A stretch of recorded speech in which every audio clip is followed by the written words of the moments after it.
Profesor, si los autores del hecho ya están fuera del país, se pide, ¿verdad?, orden de captura a través de Interpol. Sí, así es, la orden de captura internacional.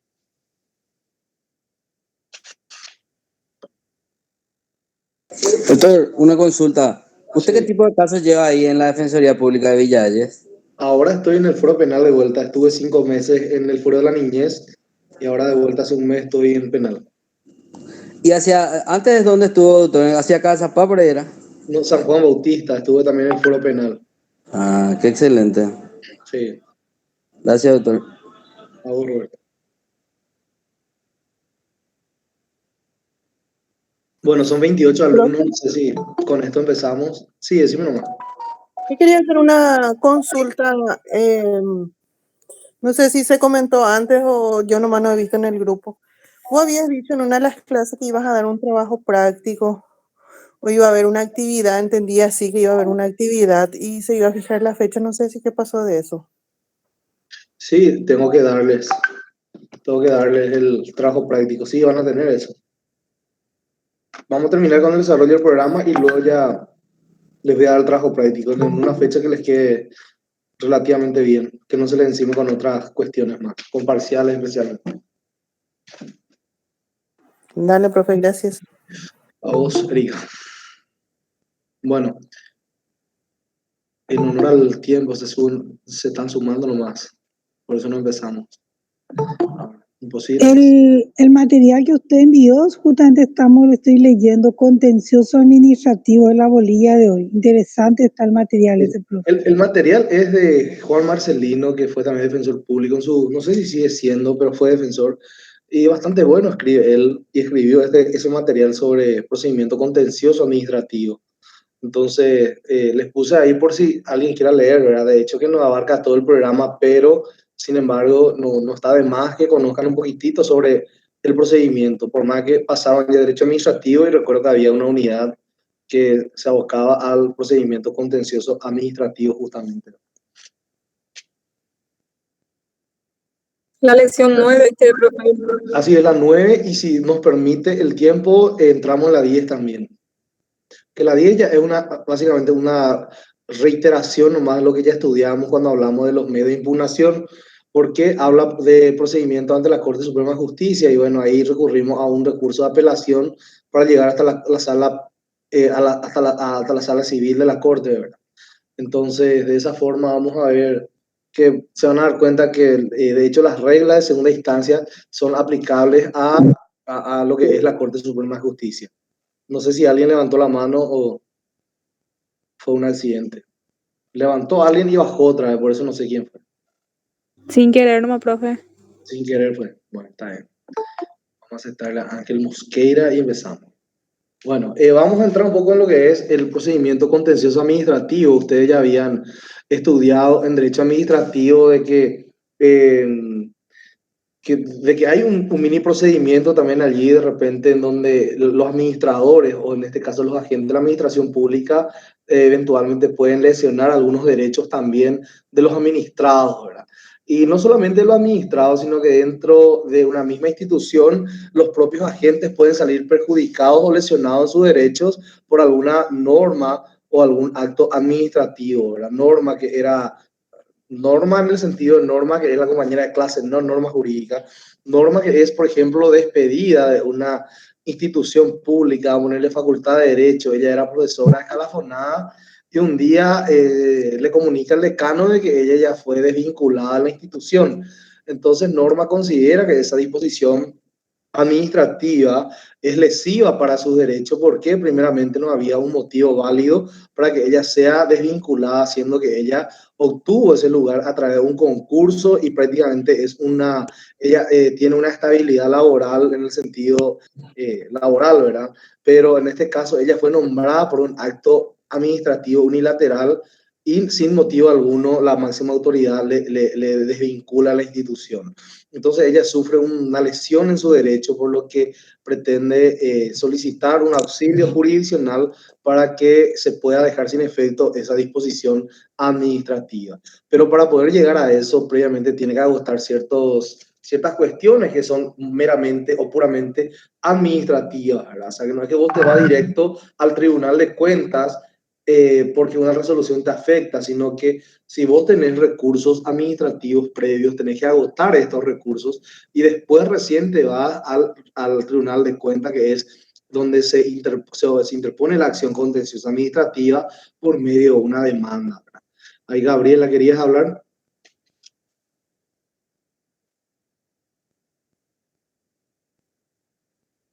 ¿O se te prendió nomás tu micrófono, Gabriela? ¿O no fuiste vos? Yo no toqué el micrófono. Ah, yo vi que estaba Ah, marcando que estabas hablando, estaba por eso. escuchando. Ya. Bueno, perfecto. Vamos a ir al inicio de vuelta porque me fui todo por las ramas, ¿verdad? Entonces, para empezar, para que podamos entender de qué estamos hablando hoy, nuestro tema de hoy es procedimiento contencioso administrativo. No es lo mismo que un proceso administrativo, ¿verdad? Donde se va a llevar a instancias de la administración. Por ejemplo, Roberto, que es, no sé, alumno en la Facultad de Derecho de quinto año, y el profesor Fermín, que es muy argel, no tiene otra cosa que hacer que controlar a los alumnos, detecta que Roberto hizo un fraude en el examen. En vez de rendir la fila que le correspondía, rindió la fila que le correspondió a Maribel Trinidad.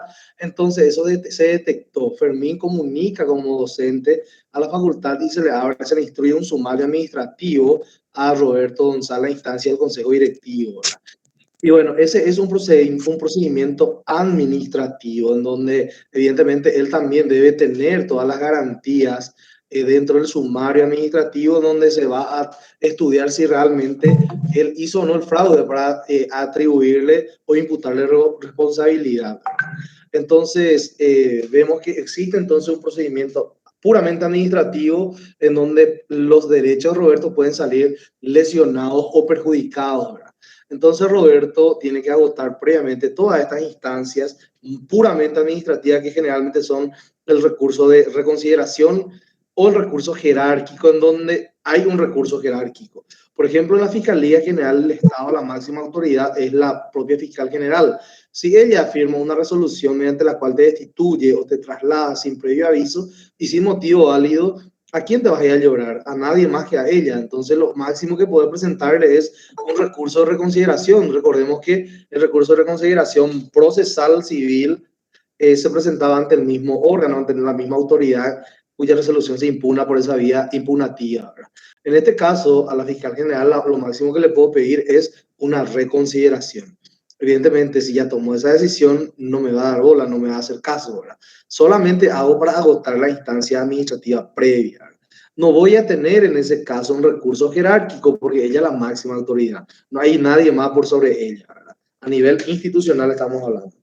Pero hay instituciones donde son verticales, en donde hay mandos, ¿verdad? Por ejemplo, la facultad no es vertical, pero hay una suerte de escalones de mando en el sentido de que por sobre los administradores, los directores, por ejemplo, se encuentra el decano, por sobre él se encuentra el consejo directivo, que es un órgano colegiado, que constituye como máxima autoridad de la facultad.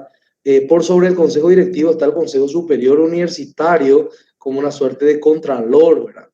Entonces, si Roberto en ese proceso administrativo, procedimiento administrativo, sale perjudicado, por ejemplo, se resuelve, no sé, desmatricularle a él de la facultad y expulsarle, para él es un daño muy grave porque ya está en la última etapa de su carrera, ¿verdad?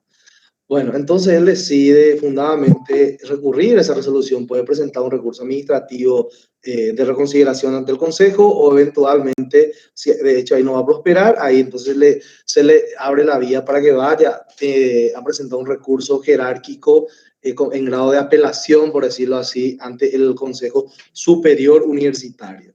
Si él no tiene una respuesta en un plazo determinado, bueno, vamos a recurrir al artículo, creo que era 40 de la Constitución, que habla de la denegatoria tácita, ¿verdad? Si la administración no se expide en un plazo determinado, se considera denegado el pedido. Eso es cuando hablaba del derecho de peticionar a la autoridad, ¿verdad? Que todos los habitantes tenemos el derecho constitucional de peticionar a la autoridad. Solo que si la autoridad no te responde en el tiempo en que debes pedirse, bueno, se considera denegado el pedido. Hay veces nomás de que la autoridad no tiene un plazo para despedirse, entonces, ¿cómo vamos a ver si se va a despedir o no? Bueno, para ese efecto, por lo general se pide un amparo de pronto despacho, ¿verdad? Y con eso el juez del amparo le intima a la institución para que en un plazo determinado se expida sobre lo peticionado por el particular, ¿verdad? Sin embargo, eso puede conllevar mucho trámite, mucho gasto, mucha pérdida de tiempo. Entonces, se puede también hacer lo otro, ¿verdad?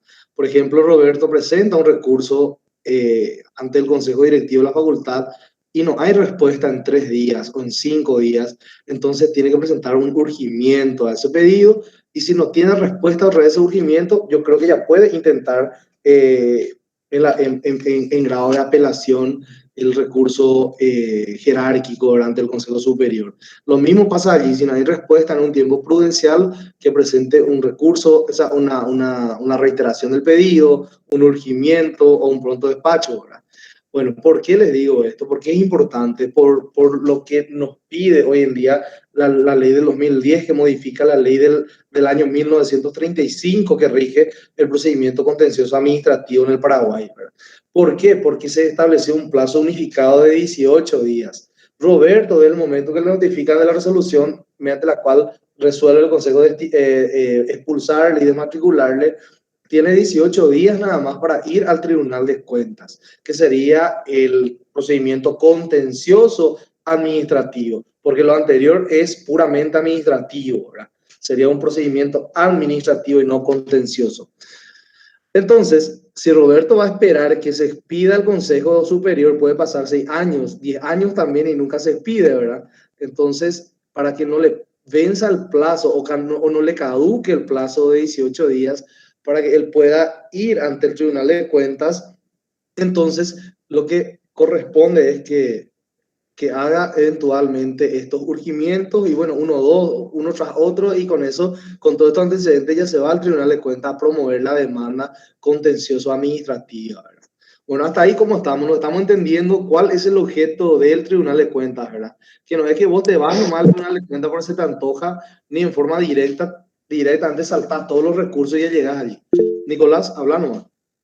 Sí, ¿qué tal, doctor? Muy bien. ¿Y la ficta negativa en qué consistiría? La ficta negativa es la denegatoria tácita del pedido, ¿verdad? Que es lo que establece el artículo, si mal no recuerdo, 40 de la Constitución Nacional cuando habla del derecho de peticionar a la autoridad. Si vos no tenés una respuesta en un plazo que la ley establece en donde la autoridad tiene que expedirse, entonces se considera denegado el pedido. Esa sería la ficta negativa. Ustedes tienen una ficta positiva en la facultad en materia de revisión de exámenes parciales. Recuerdo que la resolución decía que en el caso de que el docente en el plazo de, creo que era 48 horas o 48 horas, no responde a la revisión del examen parcial, a la dirección académica tiene la potestad de asignarle 10 puntos en concepto de bonificación en ese parcial, ¿verdad? En ese caso se dan cuenta que el silencio de la autoridad constituye una ficta positiva. ¿Por qué? Porque tiene una consecuencia positiva para el peticionante, ¿verdad? La regla es la ficta negativa que establece la Constitución Nacional, salvo que la ley expresamente establezca la ficta positiva. Voy a googlear un poco acá la Constitución Nacional, a ver si es el artículo 40. Constitución Nacional. Sí, profe, artículo 40, el derecho a peticionar a las autoridades. Dale, gracias Antonio. Es el artículo 40, entonces la Constitución Sí. Nacional del Derecho a Peticionar. Bueno, la regla es entonces la denegatoria tácita o la ficta negativa, ¿verdad? La excepción es la ficta positiva en cuanto al ejemplo que le acabo de dar a la Facultad de Derecho, que en su reglamento reglamento académico contempla un beneficio para el peticionante en caso de silencio de la autoridad, que en este caso es el docente que está siendo peticionado para que responda respecto a una revisión de un examen. Gracias, doctor. Dale, Iván, otra consulta más, ¿algún comentario?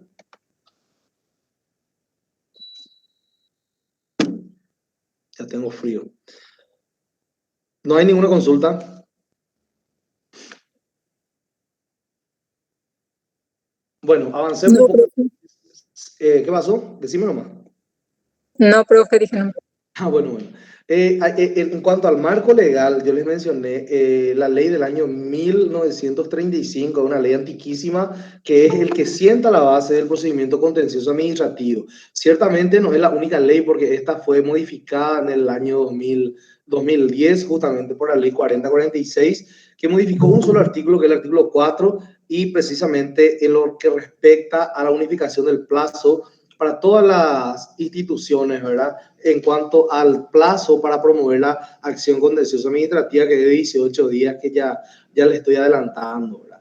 Porque antes de esta ley del 2010, se recurría a cada carta orgánica que establecía, de hecho, algunos nomás establecía cuál era el plazo para ir al Tribunal de Cuentas, por ejemplo, ¿verdad? Sin embargo, con esto se subsana el inconveniente. Ahora bien, también... ahora hay una ley nueva, la ley de reordenamiento administrativo, que no tiene nada que ver con el procedimiento contencioso, sino es más bien puramente administrativo, que de alguna forma también busca unificar el plazo de duración de un sumario administrativo, las garantías, etcétera, etcétera, para aquellos que en su carta orgánica no tengan establecido, por cierto, ¿verdad? Porque si, por ejemplo, la SED tiene establecido todo un mecanismo ya de sumario, plazo, etcétera, entonces, bueno, sigue vigente eso. Pero, por ejemplo, Facultad de Derecho no tiene un procedimiento administrativo para sumario administrativo, entonces se tiene que regir por la ley de reorganización administrativa, creo que se llamaba. Voy a googlear un poco. Profe, y esa ley 1462 que está luego en el libro y que habla en esa no es la que se modificó con el 2010, 1462/35. No, y la ley del 35 es la ley del procedimiento contencioso administrativo, ¿verdad? Eso se modificó con la del 2010, que es justamente la 4046 del 2010, y modifica un artículo nomás, que es lo que hace al plazo para promover la acción contenciosa administrativa. O sea, lo que no quiero que ustedes confundan es acción administrativa, un procedimiento administrativo con procedimiento contencioso administrativo. Lo primero es un sumario administrativo que tiene su propia regla. Hay que también seguir las garantías propias que la propia Constitución establece en el artículo 17, ¿verdad? Las garantías que se deben respetar en todo proceso del cual pueda derivar pena o sanción, dice la Constitución. Y en cuanto al a lo contencioso, ya es algo a instancia del Poder Judicial. Villagra Mafio, recuerdo que decía al respecto que la administración también aplica la ley, y entonces una aplicación no cualificada, ¿verdad? Porque la cualificada es la que corresponde al Poder Judicial, que por imperio constitucional es la que interpreta, cumple y hace cumplir la ley, ¿verdad? La ley en sentido general. También esto se amplía un poco con la Constitución Nacional, el artículo 265 de la Constitución Nacional, que sienta la base del Tribunal de Cuentas, que dice que debe estar arreglado por la ley, ¿verdad? En ese sentido, ¿cuál ley regla esto? La regla el Código de Organización Judicial, que es lo que prácticamente la Carta Orgánica del Poder Judicial. Y esta carta orgánica también fue modificada, o sea, este código de organización también fue modificado en su momento y crea dos salas del Tribunal de Cuentas y la llama sala 1 y sala 2, o primera o segunda sala, ¿verdad?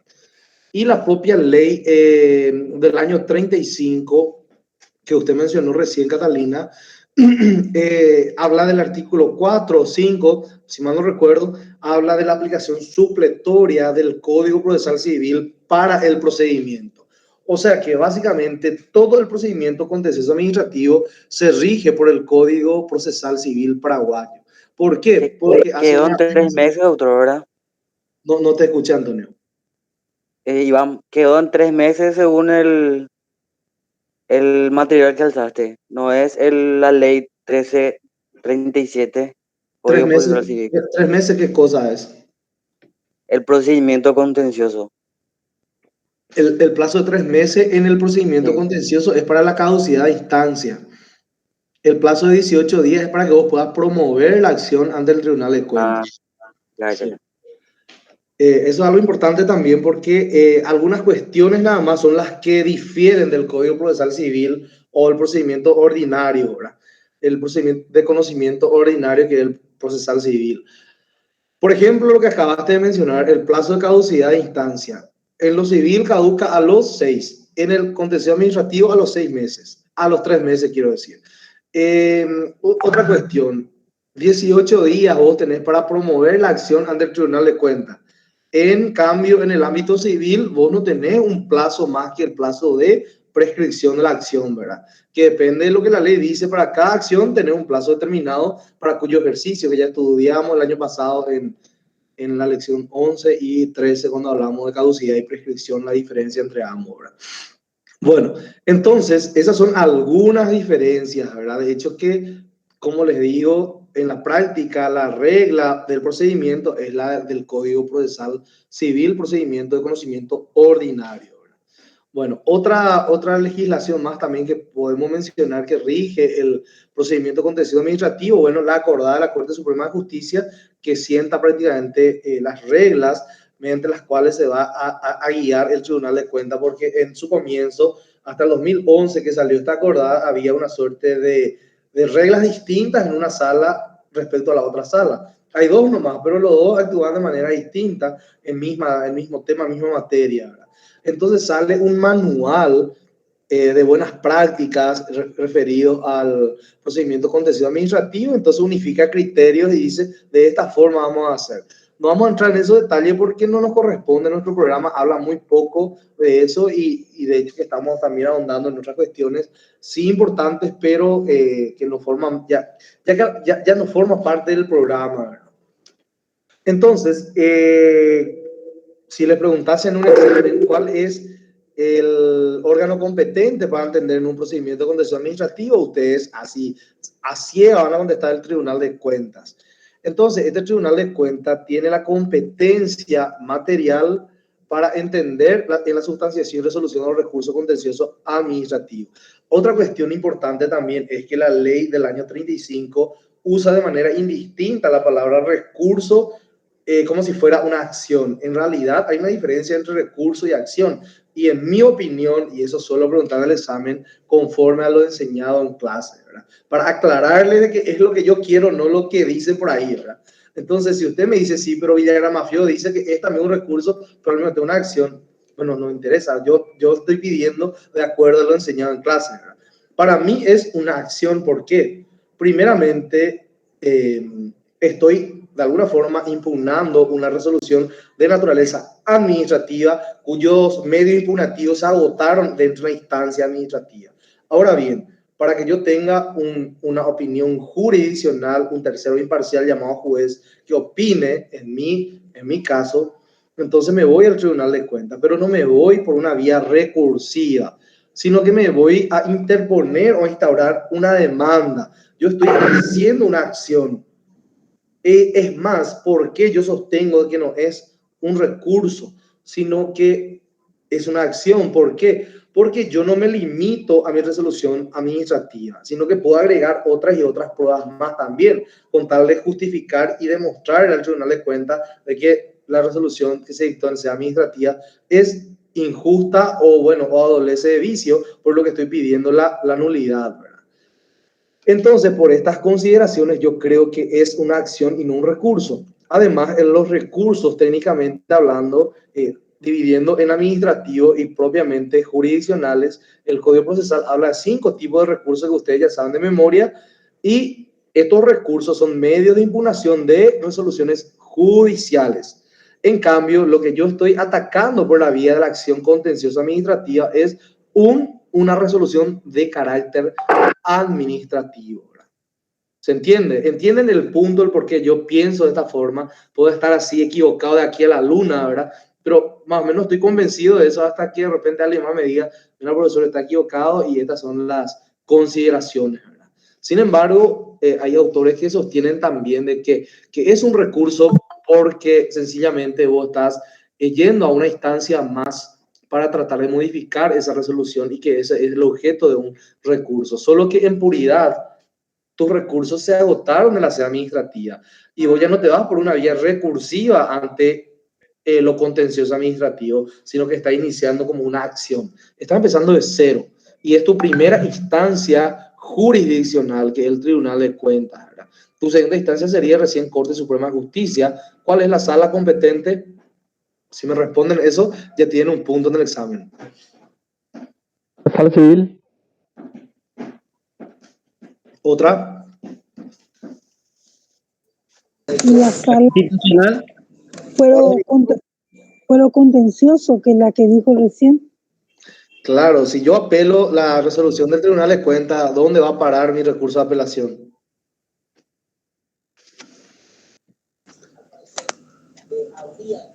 Contencioso administrativo, profe. Es que no existe la sala contencioso administrativa.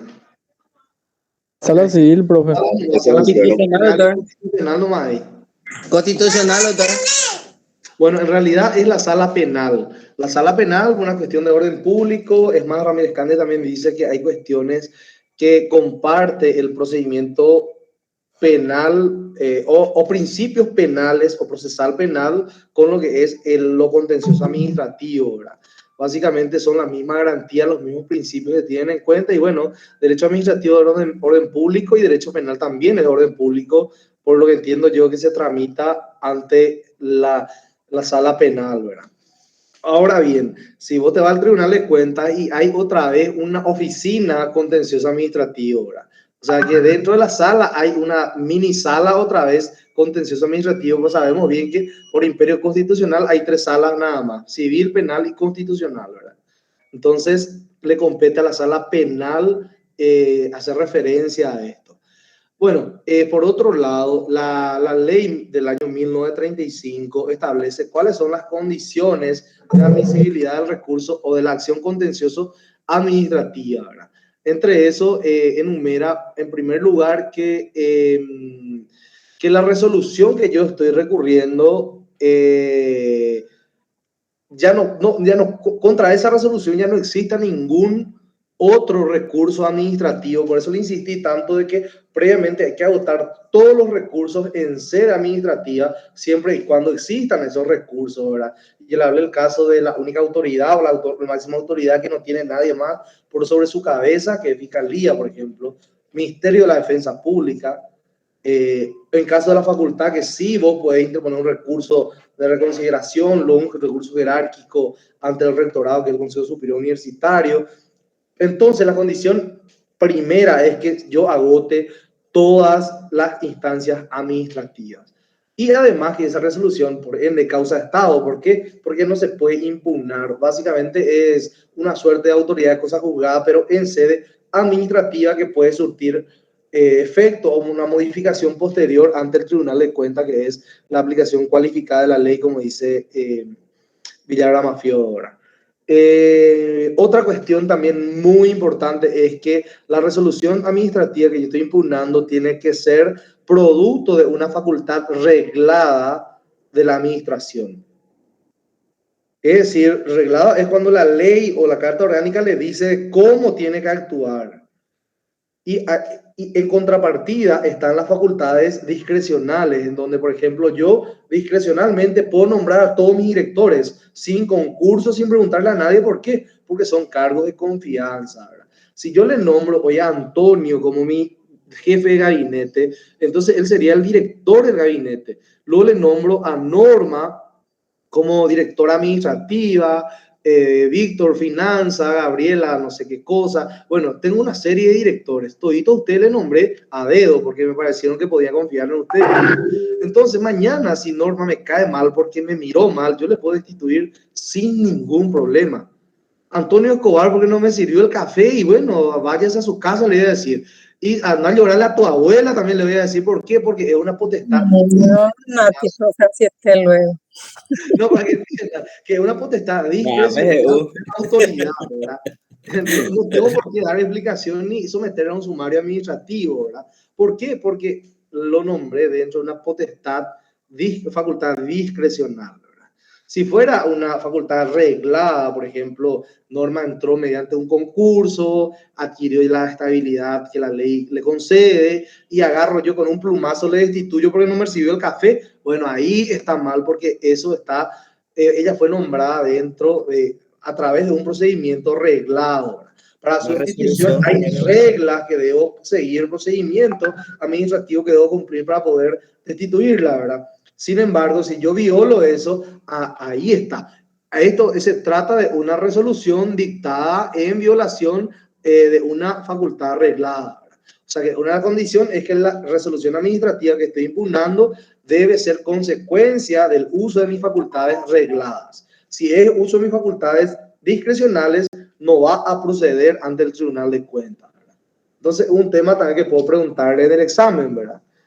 Y otra cuestión más, evidentemente, algo muy importante es que tiene que haber una lesión, que es el principio de lesividad, tiene que haber una lesión a un bien jurídico ajeno, en este caso al administrado o al agente mismo que sufre, por ejemplo, un despido en el caso del funcionario público, ¿verdad? Tiene que haber una lesión en su derecho, un perjuicio.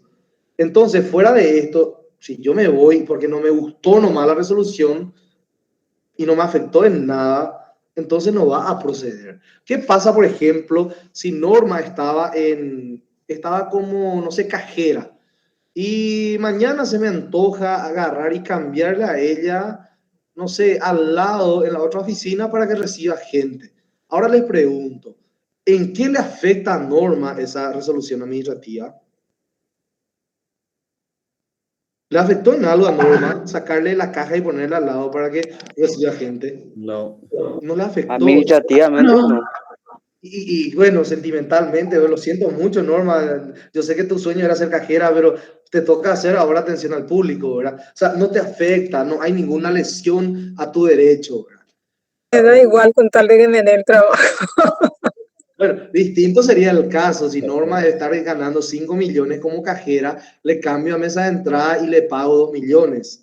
Ahí sí ya va a haber una suerte de descategorización, ¿verdad? Que no está permitido. Una vez que ella obtiene una matriz salarial, eso ya no puede disminuir. Puede ir para arriba o mantenerse, pero no puede bajar, ¿verdad?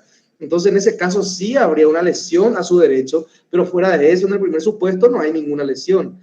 Que le llore a su abuela, pero no pasa nada, ¿verdad? Pero sin embargo, yo conozco casos de gente que estuvo ganando, por ejemplo, 6 millones y después se cambiaron los dirigentes, los jefes de ellos, y después cuando con esa nueva administración llega a bajarle el sueldo a 4 millones. Bueno, lo que vos tenés que entender, una cosa es la matriz salarial y otra cosa son los beneficios adicionales, ¿verdad? Nosotros, por ejemplo, la defensa pública cobramos casi 15 millones de nuestro salario y sobre eso cobramos gastos de representación que son casi 4 millones, ¿verdad?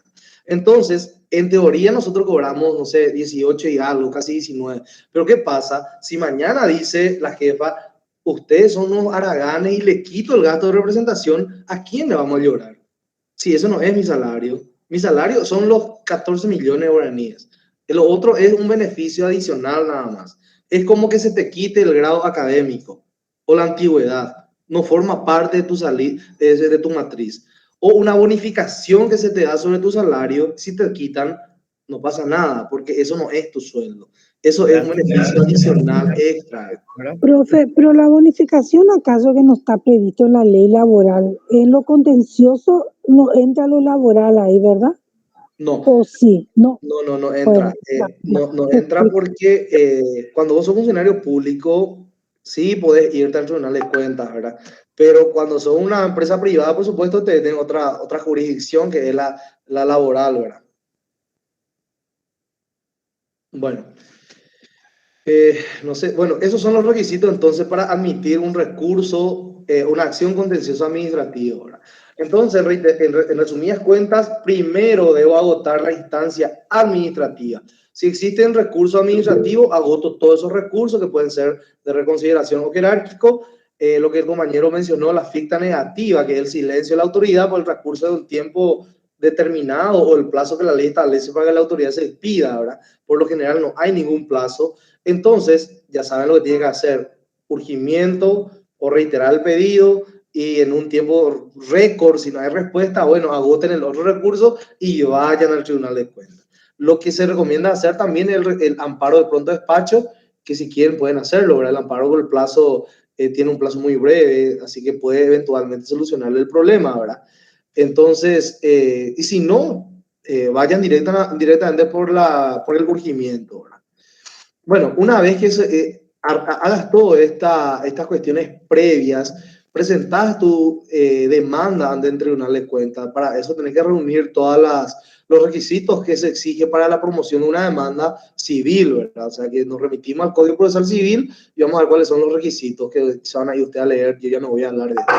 Entonces, una vez que el Tribunal de Cuentas solicita la demanda, ¿qué es lo que hace? No es que le da trámite directamente y corre traslado para contestar, sino que primeramente le envía un pedido a la autoridad administrativa cuya resolución se impugna, por ejemplo, Facultad de Derecho, y le pide los antecedentes de la resolución que se está impugnando, ¿verdad?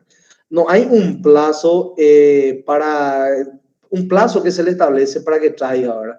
Pero la acordada de la Corte Suprema de Justicia estableció que se le va a emplazar por 10 días a la autoridad administrativa para que conteste, ¿verdad?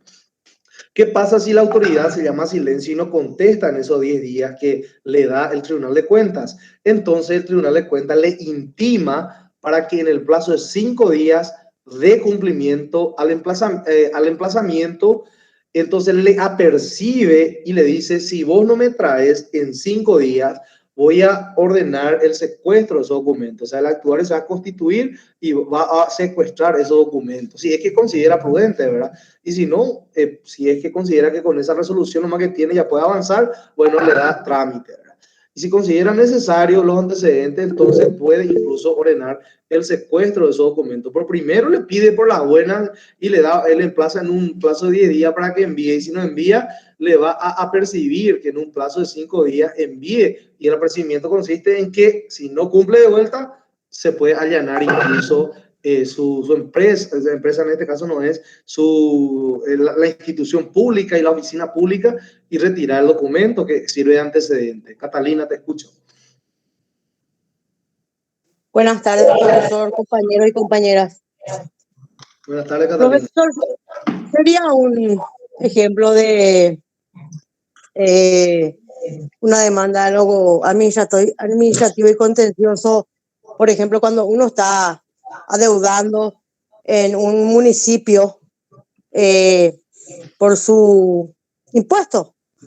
Se le envía la primera notificación, se le envía la segunda notificación, se le envía la tercera, después ya uno se va a juicio. ¿Sería un ejemplo, doctor? Bueno, vos estás hablando de que el que te va a demandar, en este caso el Estado, no vos, ¿verdad? No, la municipalidad. Claro. Que es autónoma. No, como hablaste vos de la municipalidad, es el Estado paraguayo también, una parte del Estado paraguayo. Ya sé, pero es una administración autónoma. Hablamos claro, de la municipalidad.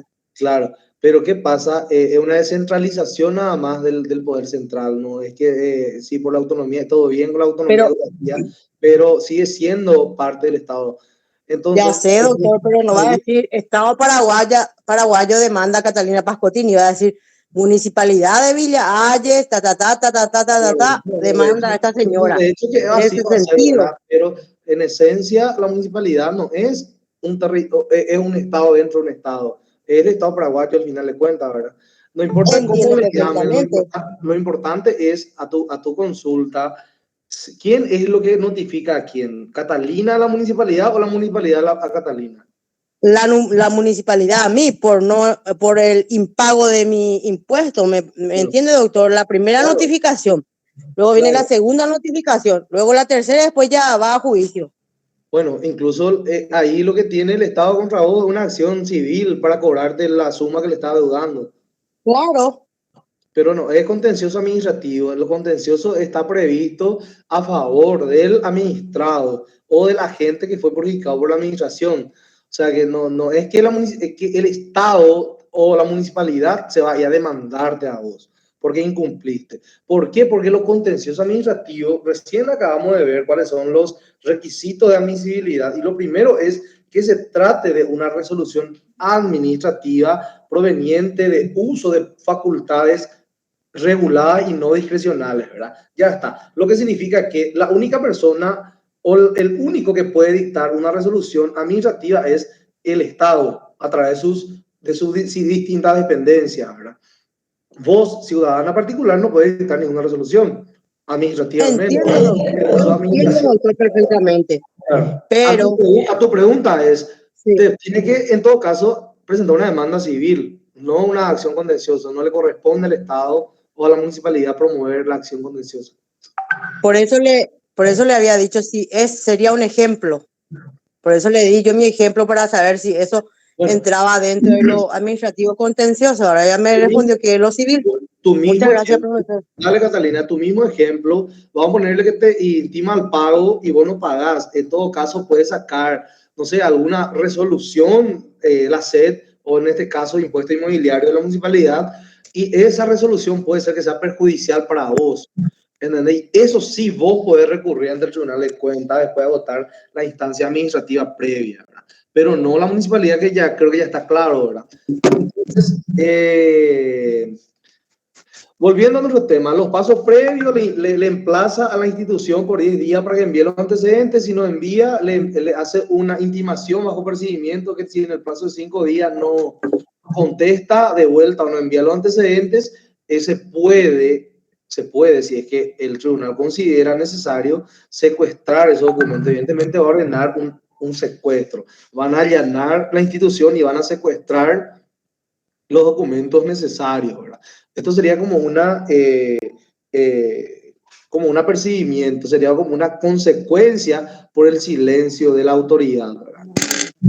Por otro lado, también generalmente al presentar una acción ante el Tribunal de Cuentas, se presenta también una medida cautelar. La medida cautelar sabemos que no estudia el fondo, sino que lo que busca es o proteger el objeto del litigio o proteger un derecho que está siendo vulnerado en forma provisoria y evidentemente cautelar, ¿verdad? Este emplazamiento también se hace por 5 días hábiles. Si yo presento hoy la acción y al mismo tiempo pido una medida cautelar, entonces se le corre traslado a la autoridad y tiene 5 días hábiles para contestar esto, y evidentemente el Tribunal de Cuentas después se va a expedir al respecto, ¿verdad? Solo que ahí tenés que cumplir los requisitos del Código Procesal Civil, que habla de que de la verosimilitud, debe haber una garantía suficiente que en caso de que sufra un perjuicio a la administración por el hipotético o la hipotética adopción de medida, entonces que vos vas a responder por ese daño o el perjuicio que sufra, ¿verdad? Si vos cumplís con estos requisitos de urgencia, verosimilitud y de las garantías o la caución suficiente, el tribunal va a analizar si corresponde otorgar o no la medida cautelar, ¿verdad?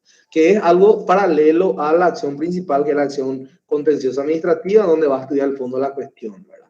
Avanzando un poco por la acordada, o sea, por Código de Organización Judicial, se reglamenta el mandato constitucional contenido en el artículo 265. Antonio, ¿me puede confirmar vos?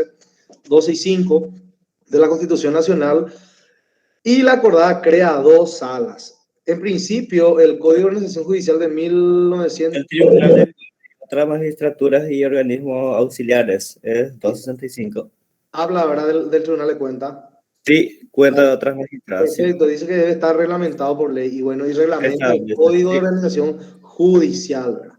Bueno, el Código de Organización Judicial crea 2 salas dentro del Tribunal de Cuentas, primera y segunda sala. Evidentemente, como son tribunales, están integrados por 3 miembros, ¿verdad? Ahora bien, el tema evidentemente procesal, la ley del 35 fue modificada por la 4046 del 2010, como ya venimos repitiendo, y esto, la única novedad que trae es que unifica el plazo para la promoción de la acción contencioso administrativa, y el plazo es de 18 días. Ahora bien, ¿cuál es el plazo? O sea, ¿cuál es el tipo de plazo? Si son días hábiles o días corridos. Y bueno, los plazos procesales en el ámbito civil son días hábiles siempre, ¿verdad? Pero entiendo yo que existen opiniones minoritarias de la Corte Suprema de Justicia, Sala Penal concretamente, que hablan que estos 18 días deben ser corridos. Y como les digo, es una opinión minoritaria, un criterio minoritario. No me pregunten quién fue el ministro, ¿verdad? Pero si ustedes quieren averiguar un poco al respecto, pueden googlear y probablemente van a encontrar algún precedente de la Sala Penal respecto del plazo para la promoción, ¿verdad? 18 días corridos, entonces, profe, quedamos así. 18 días corridos los efectos de nuestro examen. No, 18 días hábiles respecto a nuestro examen, porque es el criterio que está adoptando bueno. el Tribunal de Cuentas. 18 días hábiles, estaba leyendo en un mensaje y me despisté un poco. Antonio, ¿verdad? Pero, profesor, eso no se puede corregir. No se puede corregir con el tiempo eso poniéndole esa palabra hábiles. De hecho que se tiene que corregir. Lo que pasa es que creo que el problema está subsanado, Higinio, del momento que la ley del año 35, Antonio corroboraron por el artículo 5 o 4, creo que es, ley del año 35, sería la ley 1462 del año 1935, que dice en su artículo 4. ¿Cuál, profe? ¿Artículo cuánto? 4. Se interpondrá en el término de 5 días, según dispone el artículo 4 de la ley 1462/35, doctor. ¿Qué dice? Se interpondrá en el término de 5 días, según lo dispone el artículo 4 de la ley 1462/35. Eso dice la ley, no puede ser. Leo, Antonio, en la ley 1000. Sigue, profe. Antonio, vamos a escuchar. Yo no tengo la ley, profe. Profe, sí. Acá dice plazos. Acá dice plazos. Y el artículo 5 no dice nada. Artículo 4. ¿Qué dice? Pero dice también, en cambio, la administración dispone de 18 días para contestarla. Claro, eso estaba lo fijado, en eso no hay drama, ¿verdad? Que el plazo de 18 días para contestar estaba lo fijado. Lo que el problema radicaba en el plazo para promover la acción. ¿Entendés? Que algunas veces, por ejemplo, una carta orgánica decía que el plazo de 5 días, otros no decían nada, entonces uno se veía en el apuro de ¿qué hago acá, verdad? Porque mi carta orgánica no me dice nada. En cambio, la otra carta dice que son 5 días, otro dice 9 días, otro 15, otro 18. Entonces, esta diversidad de disposiciones que crea una desigualdad, incluso, entonces, lo que buscó subsanar la ley del año, la ley 2010-4046, ¿verdad? Unificando el plazo de 18 días, que en este caso serían hábiles, ¿verdad? Según el criterio de la sala del Tribunal de Cuentas. Entonces, queda de esa forma. Lo que yo quiero saber es qué dice la ley del 35 con respecto a la aplicación supletoria. Si no es el artículo 4, es el artículo 5. Profe, el artículo 5 dice, en la sustanciación del juicio regirán las disposiciones del Código Procesal Civil y Comercial, de la Ley Orgánica de los Tribunales y de las leyes especiales sobre la materia. Artículo 5. Entonces, ahí ya habla directamente de una aplicación supletoria, ¿verdad? ¿Por qué? Porque hay cuestiones procedimentales también que esta ley ya tiene, como por ejemplo el plazo para contestar, si bien coincide con el Código Procesal Civil, hay otras cuestiones que no. Por ejemplo, la caducidad también tiene esta ley del 35, que difiere del Código Civil paraguayo. Entonces, la aplicación del Código Civil es supletoria y prácticamente suple todo, porque no hay un procedimiento contencioso administrativo autónomo, ¿verdad? Ahora bien, a la cuestión que plantea Higinio, ¿por qué no se aclara? Dice, y bueno, de repente no hace falta. ¿Por qué? Porque todos los plazos procesales en el ámbito civil son días hábiles, ¿verdad? A menos que la ley misma diga que en este caso será día corrido, ¿verdad? Pero la regla es que se expresen días hábiles. Por lo tanto, ya que es una aplicación supletoria al Código Civil Paraguayo, Procesal Civil Paraguayo, entonces se aplica de esa forma que los plazos deben ser también hábiles, ¿verdad? Y no como piensa la opinión minoritaria de la Corte, Sala Penal, de que deben ser días corridos, ¿verdad? En cuanto a la caducidad, como le dije, eso opera la caducidad a los 3 meses, ¿verdad? Entonces, este sí también fue objeto de modificación. Si tienen a mano la ley 4867, que modificó el plazo de caducidad.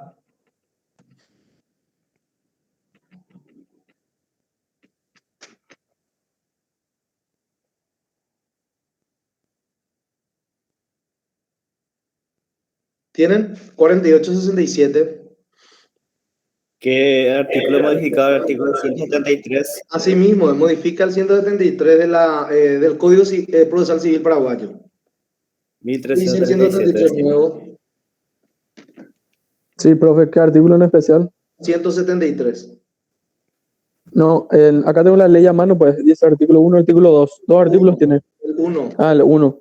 Dice, modifíquese el artículo 173 de la ley número 1337/88, Código Procesal Civil, cuyo texto queda redactado como sigue. Dice, el plazo se computará de la fecha de la última petición de las partes o de la resolución o actuación del juez o tribunal que tuviere por objeto impulsar el procedimiento, según corresponda. Correrá durante los días inhábiles, pero se descontará el tiempo en que el proceso hubiera estado paralizado o suspendido por acuerdo de las partes o por disposición judicial. Asimismo, si el expediente hubiere sido remitido a la vista por petición de otro juez o tribunal, el cómputo de los plazos no correrá durante la feria judicial. En el procedimiento contencioso administrativo, Ese es nuestro objetivo. el plazo de la caducidad se operará de pleno derecho a los 3 meses, con exclusión del tiempo que correspondiere a la feria judicial. Bueno, entonces con esto, te agradezco. Con esto se sienta la base. Si bien no modificó una ley contencioso administrativa, hace referencia al Código Procesal Civil de aplicación supletoria. Sin embargo, en forma expresa, esta nueva ley 4867 hace referencia al procedimiento contencioso administrativo en materia de caducidad. Ciertamente no cambia el plazo previsto en el 30, de la ley del 35, que es de 3 meses, pero sin embargo le agrega algo muy importante, que se descuenta el tiempo que transcurrió durante la feria judicial, que por lo general es en el mes de enero. Este año parece que no hubo feria, o sí hubo. No hubo, el año pasado. Sí hubo feria, profe. Bueno, y este año entonces, si vos presentaste tu acción en noviembre y diciembre fue el último impulso y luego dejaste de impulsar, tu plazo va a correr desde febrero, porque enero es feria judicial, ¿verdad? De este año. Entonces, se te descuenta todo ese mes en donde transcurrió la feria judicial. ¿Alguna cuestión? Profesor, ahí en esa ley dice, no tengo a mano, pero dice que que los días inhábiles pueden ser contados o no contados por acuerdo de partes. ¿Así entendí? No, eso es cuando vos y yo llegamos, por ejemplo, somos parte de un proceso y llegamos a un acuerdo para paralizar el proceso, entonces no transcurre el plazo de caducidad. Vos y yo podemos pactar para, no sé, suspendemos esto temporalmente. Entonces, durante ese tiempo no transcurre o no puede operar la caducidad, se suspende el plazo. Muchas gracias, profesor. Vale. La opinión de la primera sala, recuerden que hay 2 salas, es que considera que, por ejemplo, algo típico en nuestros tribunales es que haya un retardo para dictar resolución.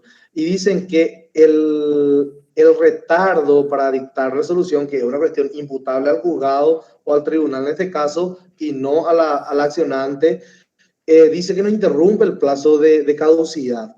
De hecho, hay varias resoluciones de caducidad estando pendientes de dictamiento de resolución porque la parte que tiene la carga del impulso del proceso no impulsó. Entonces, ¿qué es lo que generalmente recomendamos hacer o se recomienda hacer en tribunales de cuentas? Que es un mundo aparte, ¿verdad? Que es más jodido que la Corte Suprema. Tenés que urgir nomás. De vez en cuando, nomás una vez por mes, por lo menos te va a ir presentando un urgimiento para que se dicte resolución. Es estúpido, ¿verdad? Porque vos no podés cargar con la mora judicial, atribuirle al Poder Judicial, porque supuestamente no están presentando actos de impulso del proceso, ¿verdad?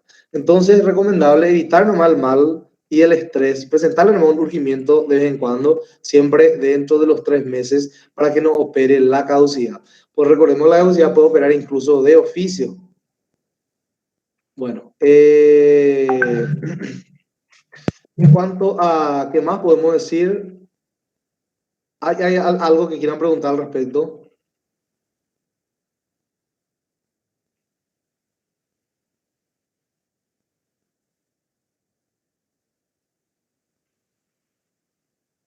Hola, profe, estamos hablando de un caso de un funcionario administrativo, ¿verdad? Todo este proceso. ¿Cómo queda el tema de su sueldo en este instante así? No cobra. Si está destituido, no cobra. Lo que busca es que se le repongan el cargo o en todo caso que le paguen una indemnización, ¿verdad? O que le paguen los salarios caídos.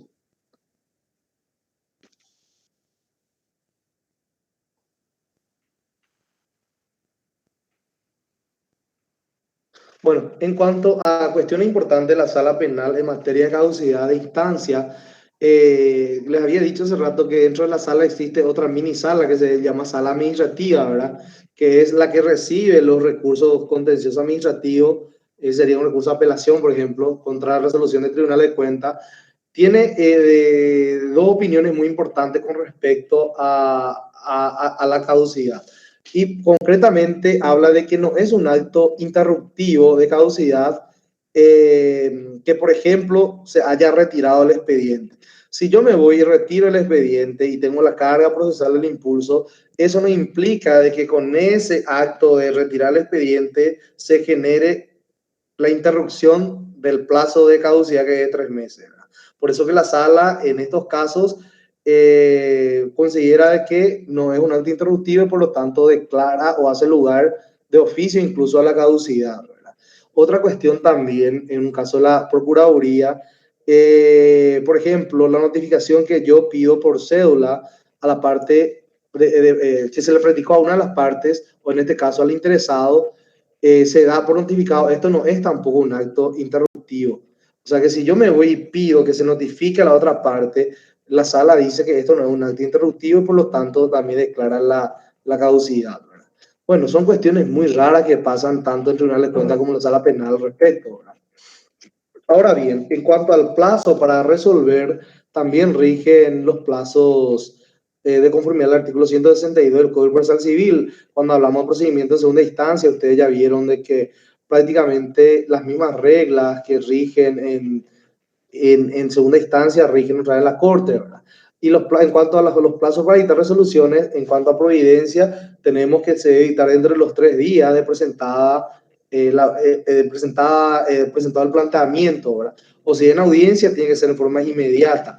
En los autos interlocutores vemos que se debe dictar dentro de los 15 días desde que el proceso quedó en estado de resolución. Recordemos que en primera instancia son 10 nada más. En segunda instancia y corte son 15 días. Y la sentencia definitiva, 40 en primera instancia y en este caso, segunda instancia, son 60 días. ¿Verdad? Entonces, esas son algunas cuestiones atinentes al plazo para dictar resolución. En cuanto a si es una acción o un recurso, ustedes ya saben cuál es mi opinión. Para mí, una acción por todos los fundamentos que ya aduje al respecto. ¿Verdad? En cuanto a la aplicación supletoria, el Código Civil no es de aplicación directa, es de aplicación supletoria, por más de que en teoría, o sea, en la práctica prácticamente es una regla en la aplicación, ¿verdad? Si yo quiero apelar la resolución contencioso, ¿dónde apelo? Apelo ante la Sala Penal de la Corte Suprema de Justicia. Como les dije, porque es de orden público, ambos son de orden público, tanto la cuestión penal como la cuestión contenciosa. O sea, el derecho administrativo es un derecho público, el derecho penal también, ¿verdad? ¿Alguna pregunta? Yo tengo preguntas, pero de forma. Dale. Del tema de las salas, ¿verdad? ¿Por qué están las salas y cuáles son los procesos que caen en esas salas? A mí, el hace contrario, dice, vamos a la sala contenciosa administrativa. Sí, ya es eso, ya me cuenta. Y por todo lo que hablamos, vos te vas a la sala, al Tribunal Contencioso Administrativo. Tiene que tratarse primeramente de una resolución administrativa dictada en uso de facultades regladas y no discrecionales, ¿verdad? ¿Qué significa esto? Si Antonio, que es peluquero, y le despide a Joana, que es su peluquera, o sea, no se van a ir ni por nada al mundo del Tribunal de Cuentas, por su cara le va a tirar su escrito de demanda, ¿verdad? Pero si Antonio es, no sé, el intendente de la municipalidad de Asunción y Joana es la, no sé, la encargada de perceptoría, no sé, para cobrar el tributo, y él le despide injustificadamente o le degrada a Joana de tener una categoría determinada, le baja a otra categoría afectando su matriz salarial. ahí Giovanna se va a ir al Tribunal de Cuentas en contra de la municipalidad, ¿verdad? Que estaba representada en la figura o la persona de Antonio en ese momento, ¿verdad? En ese caso sí corresponde ir al Tribunal de Cuentas, ¿cierto? Hay que agotar todas las instancias previas que ya hablamos y seguir los pasos previos para correr traslado la demanda a la institución demandada. No sé si pregunta, Higinio. Bueno, ¿alguna otra cuestión más? Mira, Gracias por la promoción, profe. Tenés corte gratis por este mes. Gracias por la promoción. Tenés un corte gratis por este mes. Porque no me digas que vos sos peluquero, Antonio. No, diga más. Enfermero, sé. Dale. Bueno, yo sí, profe, pero esa, viste, esa es la máquina, el policía, que sabes lo que se esposa policía en la máquina, lo que te puedo cortar gratis, profe. Cero. Yo compré hace un año y todavía no usé hasta ahora, no sé usar. Bueno, no sé si tiene alguna consulta, alguna opinión, pero creo que con lo que hablamos, no solo desarrollamos el programa, sino que nos fuimos un poquitito más también en todo lo que hicimos, un pequeño recorrido por el Tribunal de Cuentas y llegamos a la sala sala penal también, en parte, ¿verdad? Cierto, hay muchas otras cosas más que se pueden hablar, por ejemplo, el principio de la prohibición de doble juzgamiento.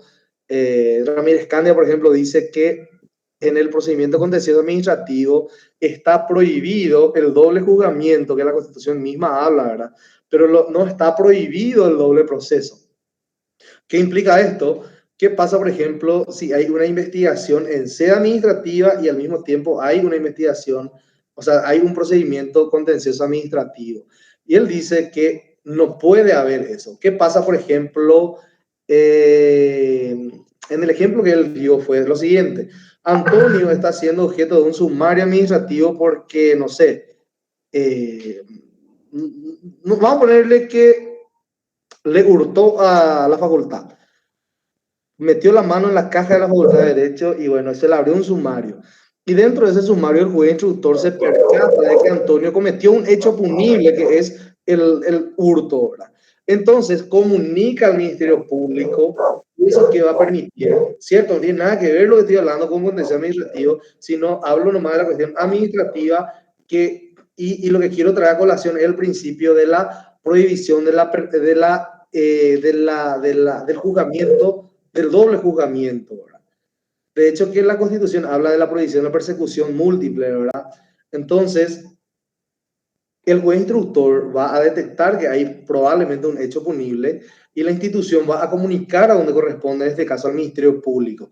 Mientras tanto, el sumario va a suspenderse hasta tanto se resuelva la cuestión penal, ¿verdad? Sin embargo, vamos a ponerle que Antonio sale sobreseído en el proceso penal, puede ser por una cuestión de tecnicismo, ¿entienden, verdad? No le tomó su indagatoria el fiscal dentro del plazo, o directamente, no sé, las pruebas se obtuvieron en forma ilícita, o no encuentra elementos suficientes para atribuirle esa responsabilidad penal, entonces le sobresee, ¿verdad?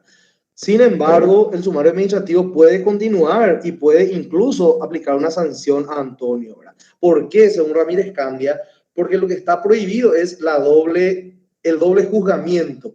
Y en el proceso penal de donde él obtuvo un juzgamiento, o sea, obtuvo un sobreseimiento, no hubo juzgamiento porque no hay análisis de prueba ni nada de eso, ¿verdad? Distinto hubiera sido el caso si Antonio fuera absuelto en juicio oral y público, entonces él ya fue juzgado. Por lo tanto, en el procedimiento administrativo ya no va a corresponder que se le aplique otro nuevo juzgamiento, ¿verdad? Sin embargo, en el ejemplo que di primero, no hubo juzgamiento, sino que hubo nada más un proceso, una investigación que concluyó sin juzgamiento por tecnicismo o por cualquier otra razón, ¿verdad? O insuficiencia de prueba o lo que sea.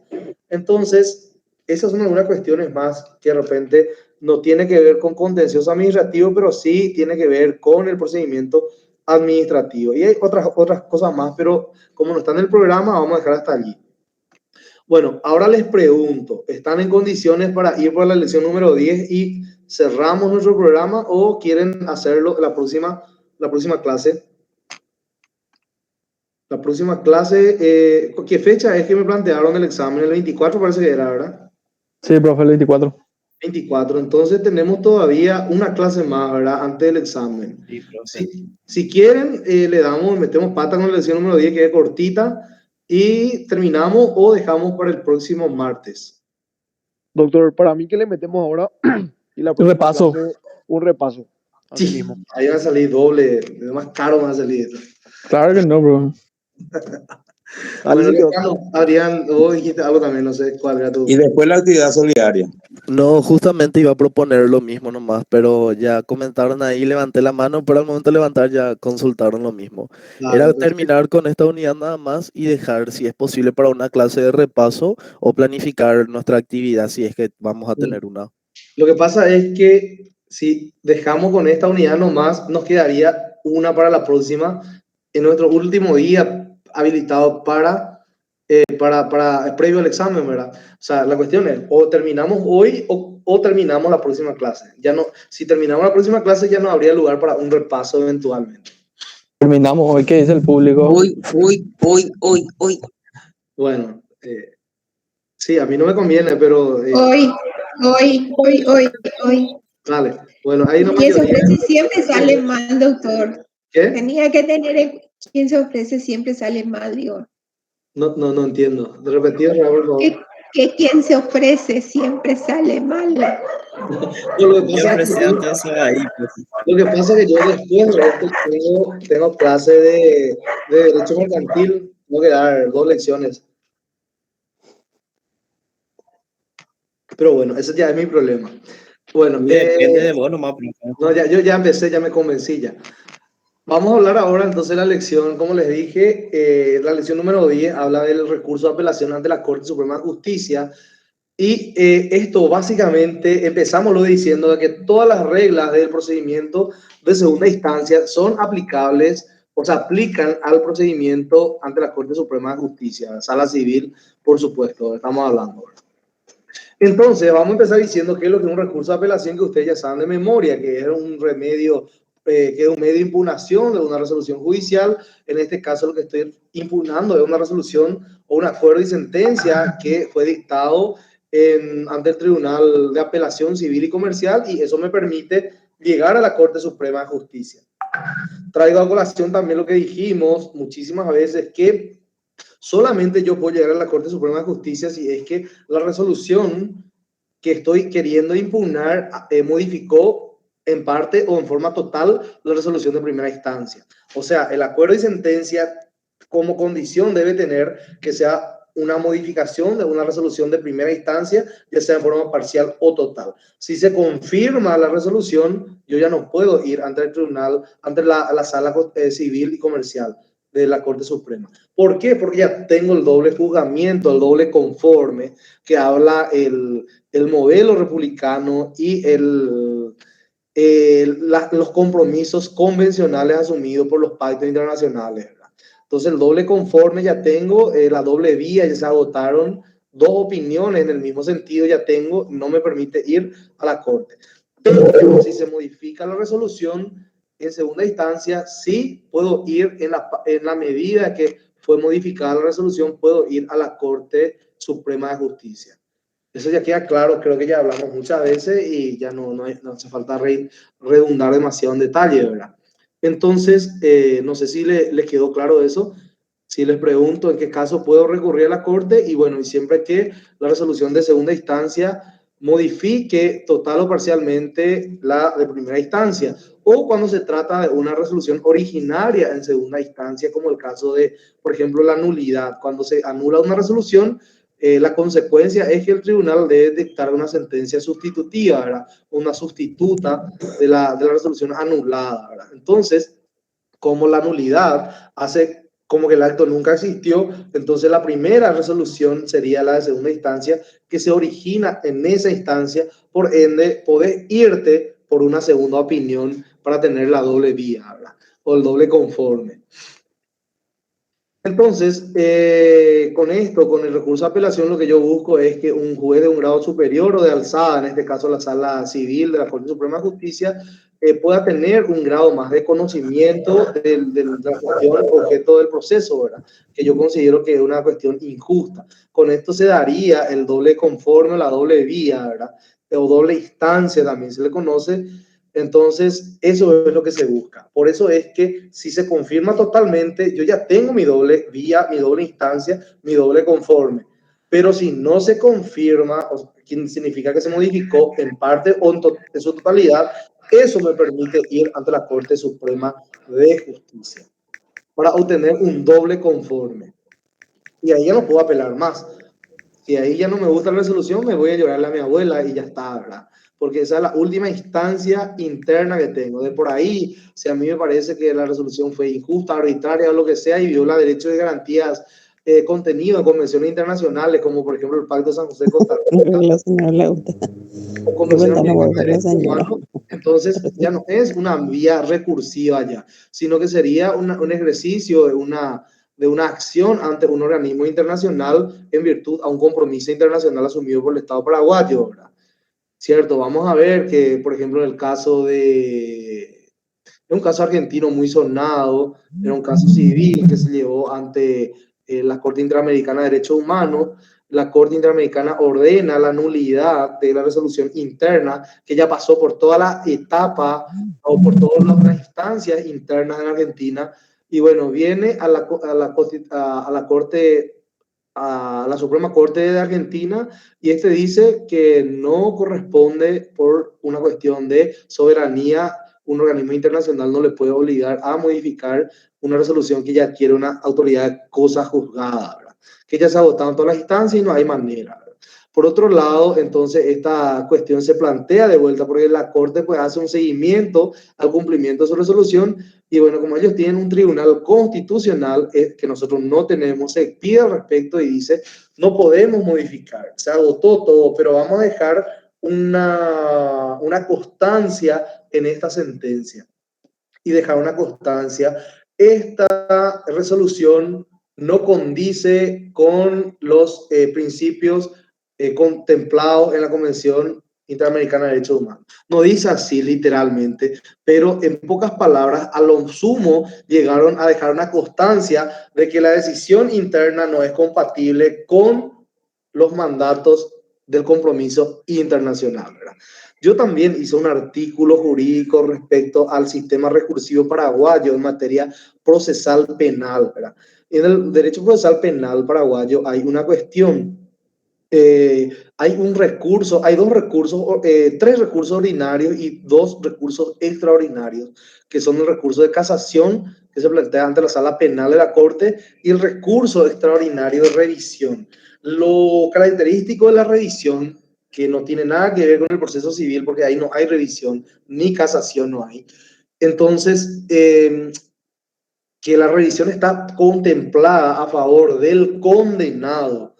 El condenado, si de por ahí surgen nuevas evidencias en el futuro durante la ejecución de su condena que puedan modificar la condena, entonces puede presentar un recurso de revisión. Y si la sala penal encuentra mérito, puede anular eso y enviar para un nuevo juicio. Ahora bien, ¿dónde yo quiero meter la decisión de un organismo internacional? Por ejemplo, si llegase a detectar de que la sentencia quedó firme en Paraguay, es producto de una sentencia arbitraria o en colusión entre el juez y el fiscal u otra parte, que fue producto de corrupción judicial prácticamente.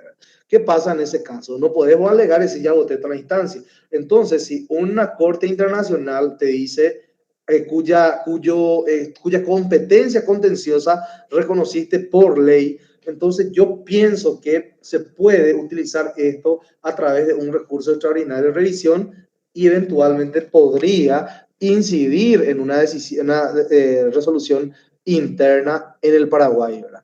Porque ahí se habla mucho también hay mucho precedente de la cosa juzgada,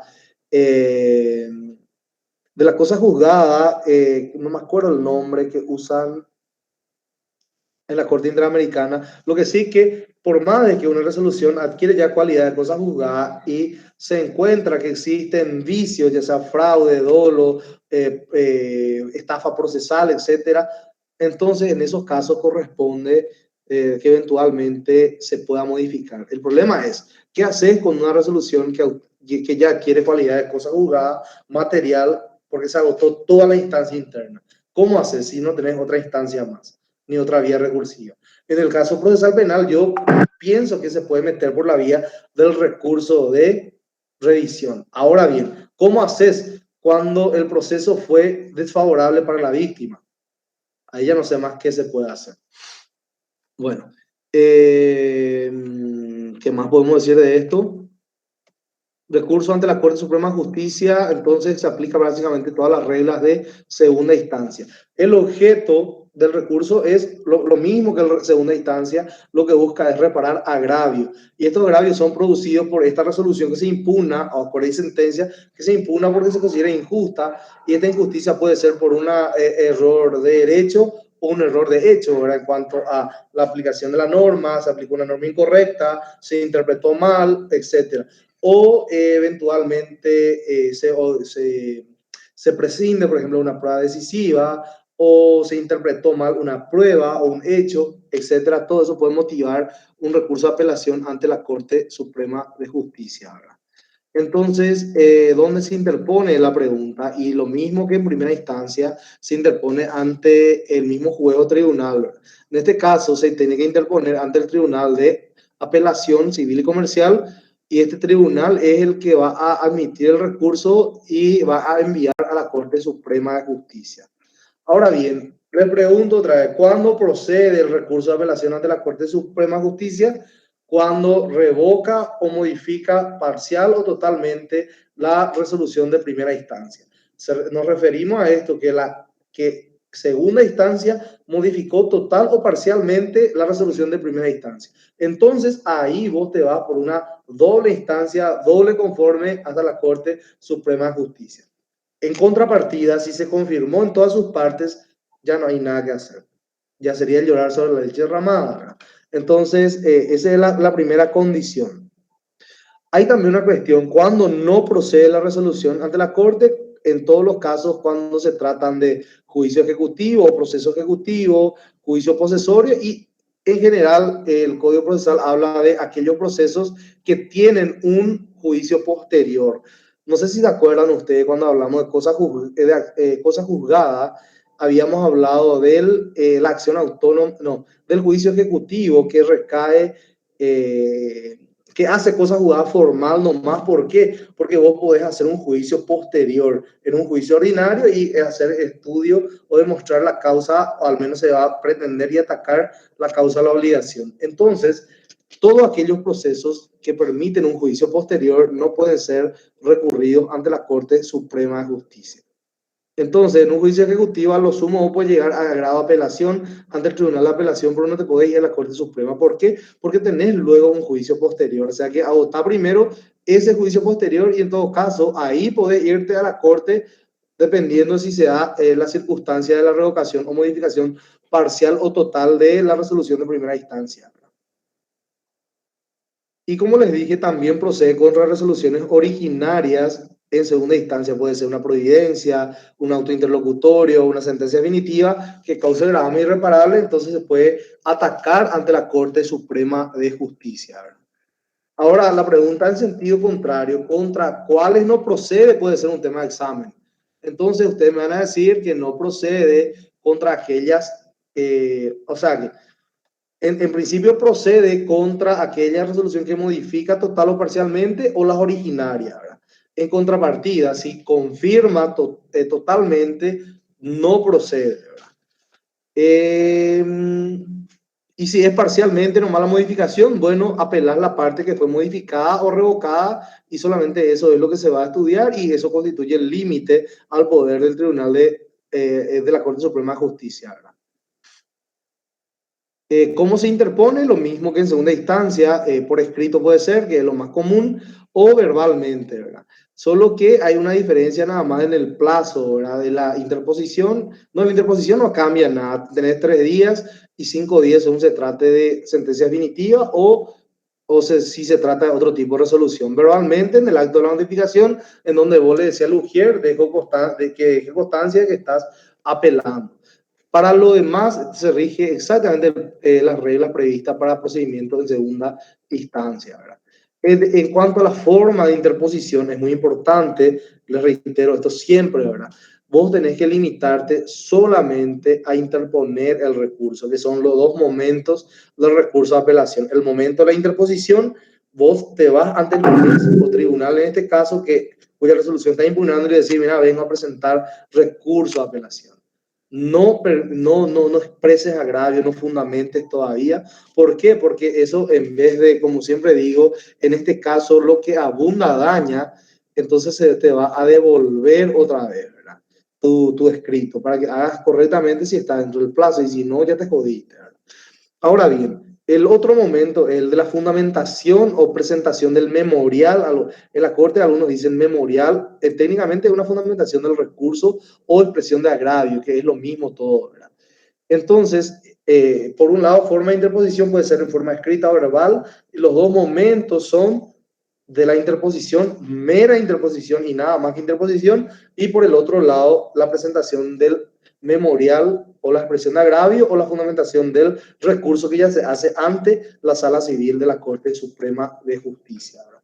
Esos son los momentos o la forma de configuración del recurso de apelación, ¿verdad? Ahora bien, ¿contra qué resolución no se admite recurso ante la Corte Suprema de Justicia? Como les dije hace rato, todos aquellos procesos que son provenientes de un juicio ejecutivo, posesorios, juicio de menor cuantía, en pocas palabras, todo otro juicio especial que tenga un trámite posterior, ¿verdad? Que puede iniciar un juicio posterior, ¿verdad? Interdicto, mensura, deslinde, amojonamiento, etcétera. En estos casos no procede a apelar porque tenés otra vía, que es el juicio posterior, ¿verdad? Ahora, otra cuestión también. ¿Qué pasa con las resoluciones que recaen en el fuero laboral? El procedimiento laboral es un procedimiento muy especial. Nosotros veíamos en taller 1 que hay una inversión de la carga de la prueba, e incluso hay una potestad del juez laboral de única o de primera instancia de dictar sentencia ultra y extra petita, ¿verdad? ¿Por qué? Porque es un derecho protectorio. Del mismo modo, en iguales circunstancias, pasa lo mismo. Vos tenés 2 instancias nomás prácticamente en lo laboral, ¿verdad? Tribunal de Apelación del Trabajo, si dicta una resolución, ahí ya se cumple todo, ya no hay manera de ir a la corte, ¿verdad? O sea que no importa si, por ejemplo, vos, empresa, te condenan en primera instancia y en segunda instancia ganás. El trabajador ya no puede apelar a la Corte Suprema de Justicia. ¿Por qué? Porque hay 2 opiniones. Bueno, en este caso vamos a ponerle que la empresa es la que pierde y apela, y no importa si se modifica ahí arriba y viceversa. Pierde el trabajador y arriba gana. Bueno, en ese caso es protectorio y va a tener ventaja el trabajador. Pero sin importar cuál sea la decisión, causa ejecutoria, no se puede recurrir ya, ¿verdad? Entonces, no importa si se confirmó o se modificó, vos no te podés ir más a ninguna sala más, ¿verdad? Ahora bien, sí podés irte ante la Corte Suprema de Justicia si es que hay una resolución originaria en Tribunal de Apelación del Trabajo. Por ejemplo, se anula la de primera instancia por vicios insalvables, entonces ahí tenemos una resolución originaria. Contra esto puedes irte, no sé, o puede haber otra resolución en segunda instancia, como por ejemplo, no sé, una inhibición, una recusación o lo que sea, que vos quieras recurrir porque causa agravio, entonces sin problema puedes irte porque son originarias del Tribunal de Apelación del Trabajo. Pero fuera de eso, la decisión que toma el Tribunal de Apelación del Fuero Laboral causa ejecutoria en relación a la sentencia y resolución de primera instancia en lo laboral. Por lo tanto, ya no te podés ir ante la Corte Suprema de Justicia. ¿Entienden esto o le estoy confundiendo todo?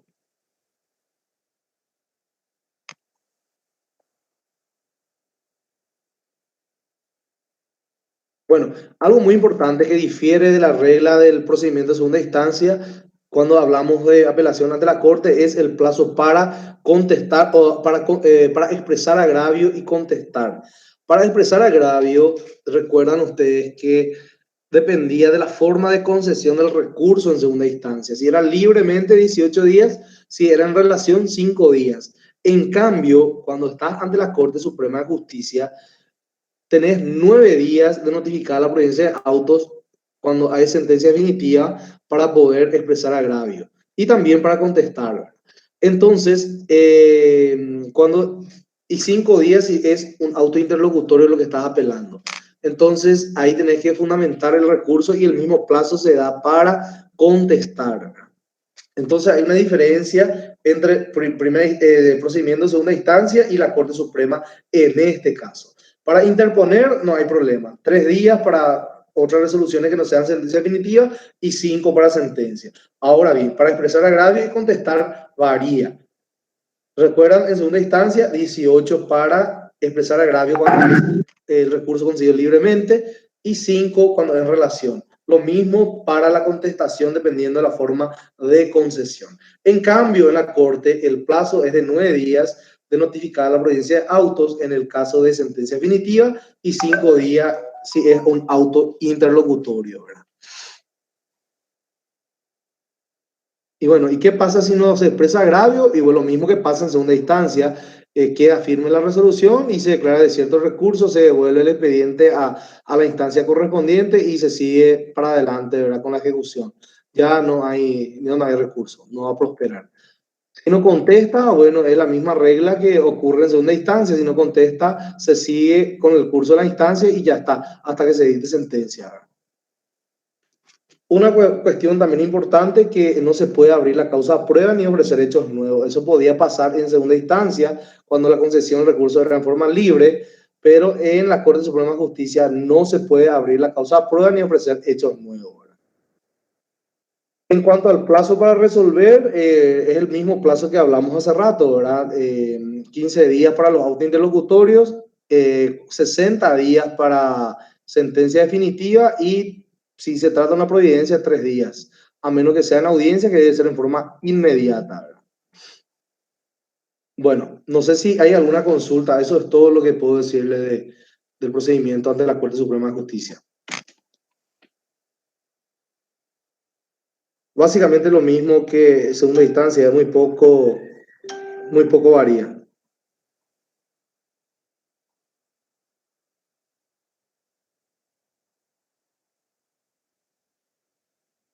Bueno, ¿hay alguna consulta? ¿Entendieron todo? Catalina, tu mano está levantada, no sé si fue de hace rato.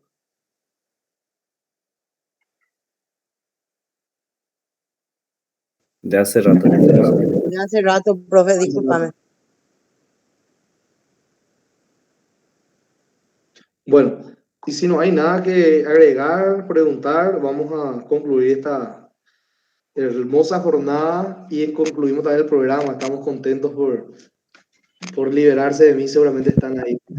Gracias, profesor. Buenas tardes. Bueno, gracias, Virginia. Gracias, profe. Yo, por ejemplo, voy a tener que volver a escuchar ahora la grabación, entonces para concentrarme más, porque la última lección estoy diciendo más rápido y no voy a volver a escuchar. Dale, está muy bien. Esto, de hecho, que hice rápido, primero por el tiempo y segundo porque es algo muy básico que prácticamente todas las reglas de segunda instancia se aplican acá y de segunda instancia ya hablamos, creo que fue en la lección número 3 hablamos de eso, así que me remito íntegramente a eso. De hecho, que hicimos un repaso rápido de todo eso y la diferencia que hay entre procedimiento de segunda instancia y tercera, que es poquísimo prácticamente, ¿verdad? Pero traté de hacer notar cuáles son algunas de las diferencias. De hecho, que traté de abarcar todas. Y bueno, cualquier cosa vamos a recuperar en algún repaso en la próxima clase. Muchas gracias. Gracias, doctor. Gracias, profe. Nos vemos. Gracias, doctor. Gracias, doctor. Buenas tardes. Gracias, profe. Gracias, doctor.